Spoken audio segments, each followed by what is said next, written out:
Millions of people right across North America, but is it the right exercise for everyone?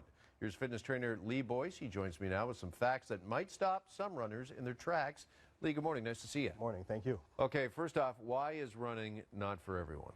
Well, it's not that it's not for everyone in the sense of it's a bad exercise to do, because it's a great exercise to do. The thing is, when you look at the conditioning of the individual and whether or not they're prepared to be in the place where they can be running, that's when you start running into issues.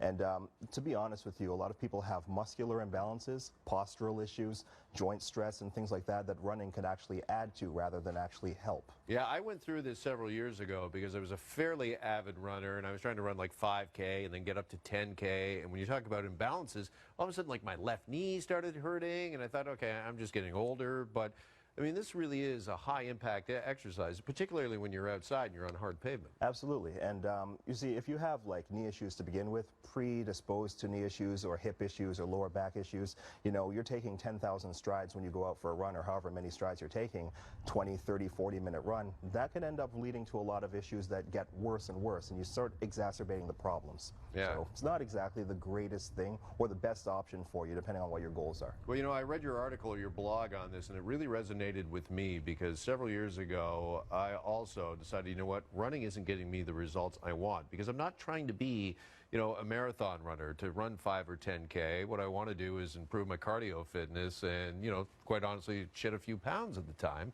And I found that high interval training, intensity training was the key. And so that's exactly one thing, is that depending on what somebody's goal is, especially when people always think about running for fat loss especially, and there are better ways to approach fat loss that are a little bit more effective than long distance steady state cardio. You'll still get some fat loss from that, but doing things that trigger your metabolic rate and make your metabolism work faster, that's the best way to go about it. Okay, what sort of things should we be doing then if fat loss is our goal, which is for a lot of people? Right. So I would say that strength training, it doesn't necessarily mean training to get bigger or anything like that, but training with weights or resistance for strength is going to help because of the fact that you're using large muscle groups and you're also putting your body in better balance that way. So that would be probably my #1 thing to choose for somebody who wants to burn body fat. Because and can you do that in a somewhat cardio way? Because I've tried to go through several weights with short rest periods, right? Like a minute and a half rest period and get on to the next exercise. You're spot on. You know, arranging your workouts in terms of circuit training or grouping your exercises with limited rest intervals in between, perfect way for you to not only keep your cardio on point, but also lower your body fat percentage. Yeah, and when we talk about running, I think it's intimidating for a lot of people. They think about running for 20 minutes or half an hour, but you're okay to do it at a fairly high intensity if you get your heartbeat up for only, say, 10 minutes? Absolutely. You know, 8 minutes, 15 minutes tops, that's still going to trigger a lot of metabolic demand and increase your metabolic rate for much longer after the time that you finished your workout as well. Yeah, and you don't have to just do the treadmill either, right? I mean, you can do a whole bunch of things that'll get your heart rate up. Absolutely. Weight training, of course.